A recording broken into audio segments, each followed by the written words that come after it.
Eleições 2018 começa o envio das urnas eletrônicas para os locais de votação em Manaus. Nesta edição, você acompanha também as mudanças e o que pode e o que não pode na hora de votar. E ainda, crianças aprendem sobre democracia, com direito à eleição, candidatos e propostas. Você vai ver também, mais de 400 meninos e meninas entre 9 e 14 anos ainda não se vacinaram contra o HPV no Amazonas. E chegou a sexta-feira e com ela os destaques da nossa agenda cultural para o seu fim de semana.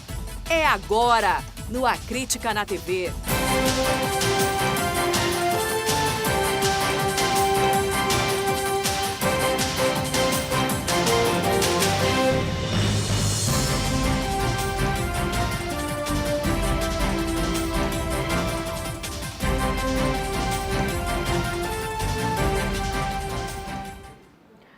Olá, muito boa noite para você. Está chegando a hora. O Tribunal Regional Eleitoral começou hoje a enviar as urnas eletrônicas para os locais de votação aqui na capital.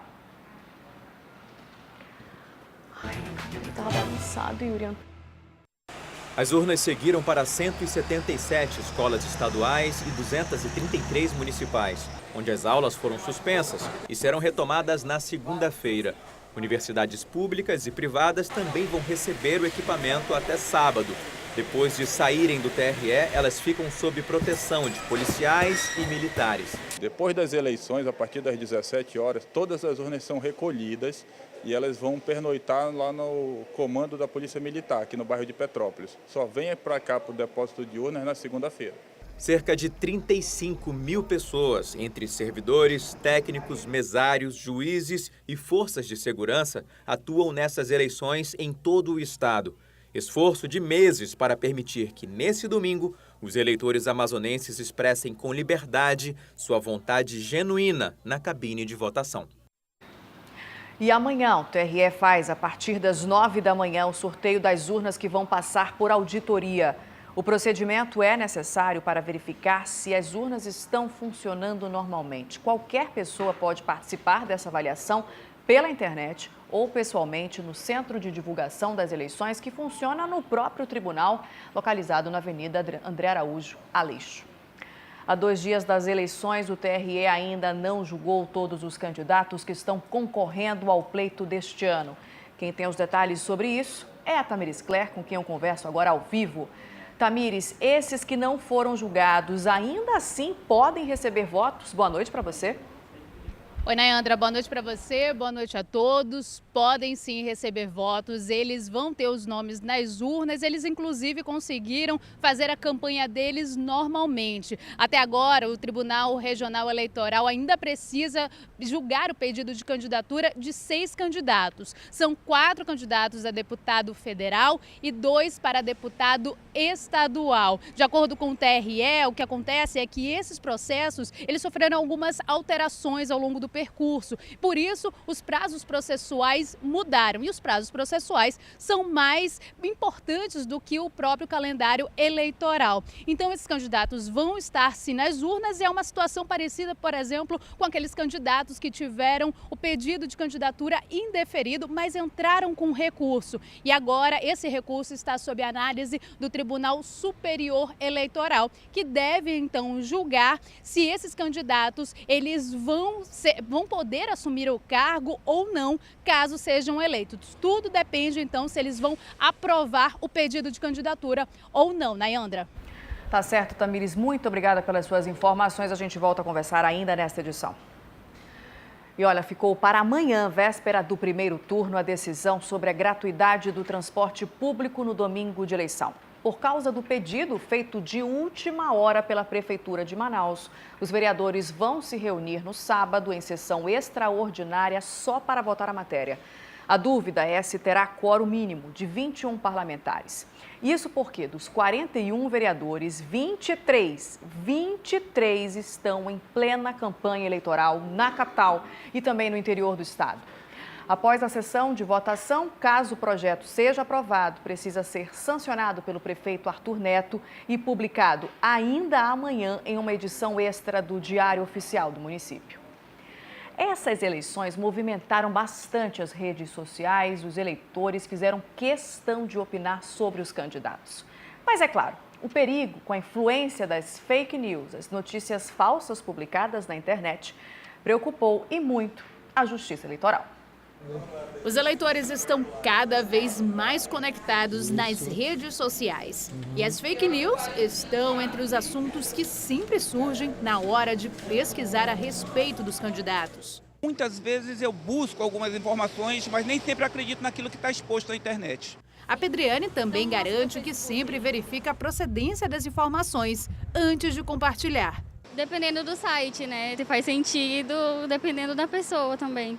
Para este pleito, os juízes eleitorais encaminharam 146 demandas para o Comitê de Combate à Fake News. São pedidos que incluem a retirada de conteúdo da rede e também para identificar usuários. Mas, de acordo com a Secretaria Judiciária do TRE, o objetivo não era classificar as informações entre falsas ou verdadeiras. O que a Justiça Eleitoral atua de forma muito veemente é subsidiar elementos para os juízes eleitorais, de modo que eles observem naquele fato, né, naquela demanda, naquela contenda, se de alguma forma aqueles fatos veiculados atingiu a honra, né, do candidato ou foi veiculado um determinado fato em que possa comprometer a sua campanha eleitoral. Apesar da grande quantidade de processos envolvendo a internet, o TRE acredita que as notícias veiculadas nas redes não mudaram o rumo das eleições, como se temia no início da campanha. Até o presente momento, isso ainda não ocorreu de uma grande escala, de modo a influenciar no pleito, tal como ocorreu nos Estados Unidos. Ainda nesta edição, você acompanha as notícias das eleições gerais aqui no Amazonas, porque agora vamos ao giro de notícias pelo norte do país com os repórteres da Record TV. O esquema de segurança para as eleições de 2018 no Amapá está definido e terá o apoio do Exército Brasileiro, Polícias Federal e Militar, Aeronáutica, Guarda Municipal e Corpo de Bombeiros, garantindo que o processo transcorra de forma tranquila para os mais de 512 mil eleitores aptos a votar. As aldeias indígenas na cidade de Oiapoque terão o suporte de homens do Exército Brasileiro. A 22ª Brigada de Infantaria de Selva estará presente no município para fazer o transporte de urnas nas aldeias através dos rios. De Macapá, Luciane Alves. Em Roraima, um homem foi preso por porte ilegal de armas em um bairro da zona oeste da capital. No momento do flagrante, ele entregou a arma à mãe, que, para tentar livrar o filho da prisão, escondeu o objeto nas partes íntimas. Com a mulher, foi apreendido um revólver calibre 38, munições e chips de celular. O homem, que já tinha passagem pela polícia por tráfico de drogas, foi preso e a mãe encaminhada à delegacia para prestar esclarecimentos. De Boa Vista, Natasha Vasconcelos. Uma baleia rara foi encontrada na cidade de Colares, interior do Pará. A espécie, chamada de cachalote anão, não era vista no país há 4 anos e aqui na região foi vista pela primeira vez. A baleia se enroscou em uma rede de pesca. Ferida, não resistiu, pois estava muito debilitada e morreu. Ela foi levada para a Universidade Federal do Pará, onde os pesquisadores descobriram que esperavam filhote. De Belém, Priscila Amaral. A baixa procura pela primeira e a segunda dose da vacina do HPV tem preocupado os especialistas em saúde aqui do Amazonas. Mais de 400 mil crianças e adolescentes entre 9 e 14 anos de idade ainda não se imunizaram contra a doença. A meta da campanha é imunizar 90% do público-alvo em todo o país. Mas, de acordo com a Suzam, aqui no Amazonas, até agora, 69,6% de meninos e 46,8% das meninas entre 9 e 14 anos receberam a primeira dose da vacina. A segunda dose, que só é aplicada 6 meses depois, atingiu 44,1% das meninas e apenas 17,3% dos meninos. Então, é extremamente importante as 2 doses. Então, as crianças que tomaram a primeira dose, para os pais ficarem alerta de não perder a segunda dose. Porque se tomou uma só, infelizmente, não vai surtir o efeito que a gente quer para a prevenção contra o vírus HPV. A coordenadora relata que o problema na falta de imunização tem acontecido em todo o Brasil. E um dos motivos é por achar que o HPV não é uma doença presente. Nós vamos ter esse retorno a longo prazo. Só daqui a 5 anos é que nós teremos esse retorno, quando nós iremos ver que essas nossas crianças, eles não estão tendo mais a doença causada pelo HPV. A vacina contra o HPV é a medida mais eficaz para a prevenção da infecção. Se a imunização acontecer ainda quando criança, doenças como câncer do colo de útero ou de boca podem ser evitados. Você vai ter que ir na unidade de saúde. Se o município levar até a sua escola, parabéns, mas se não levar, o pai, o responsável, deve levar seu filho adolescente para tomar a primeira e posteriormente a segunda dose. Um projeto tem oferecido cursos gratuitos a jovens em situação de risco social para ajudá-los a ingressar no mercado de trabalho. Depois de ter feito a oficina, este estudante se diz preparado para uma entrevista de emprego. Agora eu posso dizer, digamos assim, me comportar e saber o que falar quando a pessoa perguntar, o entrevistador.